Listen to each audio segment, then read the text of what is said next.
Hello, I'm First Alert Meteorologist David Reese on your side with your Tuesday afternoon forecast for WRBL.com, and we have a lot to talk about, especially for your Wednesday, so let's hop right to the forecast. First, we're starting off with your rain and ice cast, starting with system number 2. The first system has already moved out of here, just a few scatter showers for the rest of your Tuesday evening. Tomorrow, though, that's going to be a completely different story. As system number 2 takes shape off to our west, and it will really dump quite a bit of rain. And look how close that freezing line, that line in blue there, gets to parts of the News 3 viewing area. And that's a lot of ice across parts of Georgia and middle South Carolina. And then snow on the other side of that system farther to the north. And as this system goes up the east coast, it is going to produce a lot of snow on the western side of Interstate 95 up and down the eastern seaboard. So that's going to be a fun storm for them, but it's going to be a fun storm for us as we are going to be tracking that 32-degree line very carefully. And here is why. Here's the heaviest rain moving through at about 2 o'clock Wednesday morning, 38 degrees. And then when many of us are heading off to work or school Wednesday, look at that, 34 degrees and raining. However, up near Thomaston and Macon, look at that, 32 degrees. That means freezing rain is a possibility as we go into the 10:30, 11 o'clock hour, around 34 degrees and raining in Columbus. But notice that pink starting to get down into LaGrange area, down near Butler and Hobbiton.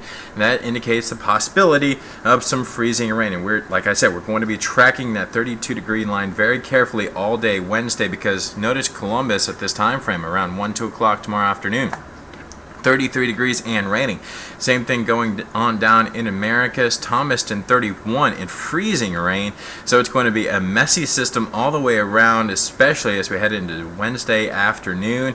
And look at that, still 32 degrees and right on that freezing line there in Columbus by 10:30 tomorrow night. And we have the chance, an outside chance, of seeing some back-end flurries as this system moves on out. So here's our Wednesday call map. Rain totals are going to be substantial across the News 3 viewing area. We're calling for 2 to 3 inches here locally, 1 to 2 inches farther off to the south. Now here's your frozen totals. There's the chance of some ice accumulation between 1/100 of an inch to 1/2 inch of rain in our far northeastern counties. Now there will be lower amounts locally, as that statement says there in pink.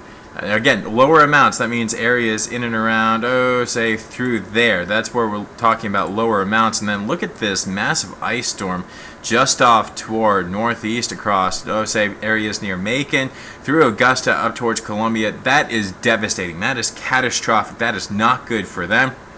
Sleet will then turn to snow in and around the Atlanta metro area up towards, say, Greensboro and Charlotte. And then as you talk about Birmingham, they could very well get into a chance of snow, and mainly snow across northern Alabama and across northern Georgia. So like I said, this is going to be an interesting time here locally, as we will be watching that 32-degree line like a hawk. And here's your Wednesday forecast, talking about rain and freezing rain possible off to the north and east of Columbus, as temperatures go from 37 degrees at 8 o'clock in the morning down into the lower 30s by 2 to 4 over to 6 o'clock in the evening.